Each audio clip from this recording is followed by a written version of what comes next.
Tuwang-tuwang ipinalita ng isa sa producer ng Simula at Wakas World Tour Kickoff Show ng SB19 sa Philippine Arena on May 31 na sold out agad in less than 3 minutes ang global fan packages na ilabas nila noong March 15. Aba, in 2 minutes and 50 seconds ay naubos agad ang global fan packages nila. Ang mamahal pa naman ng 3 global fan packages na inilabas nila. Ang package ay nagkakalaga ng 51,990, samantalang 44,990 naman ang package B. Pinakamura naman ang package C na nagkakalaga ng 34,990. Grabe, as in grabe nga raw ang benta ng mga package na inilabas nila. Inaasa namang mauubos agad ang tickets para sa kick-off show ni SB19 sa Philippine Arena.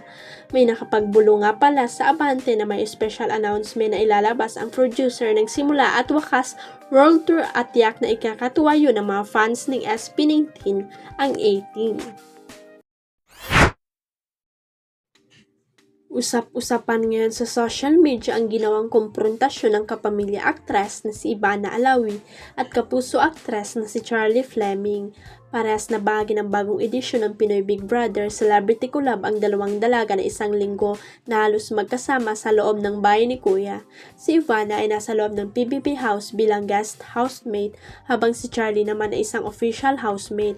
Habang tumatagal ang kanilang pagsasama ay mas nakilala nila ang ugali ng isa't isa, kasama na rito ang mga nakasanayan at asal nila sa kapwa-tao.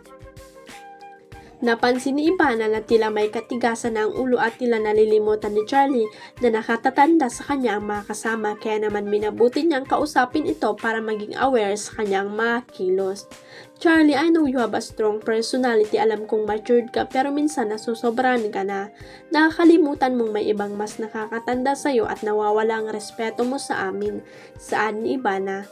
Habang nag-uusap ay nagbigay ng pagkakataon ang kapamilya aktres kung saan pakiramdam niya ay nasusobrahan si Charlie.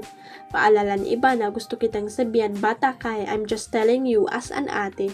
Hindi ako galit sa'yo but you have to take responsibility. Next time, just try to be mindful. Bagamat naiyak ay nagpasalamat naman si Charlie sa payo ng kanyang ate. Huwag kalimutang i-click ang subscribe button at i-ring ang notification bell para sa latest at legit chika updates.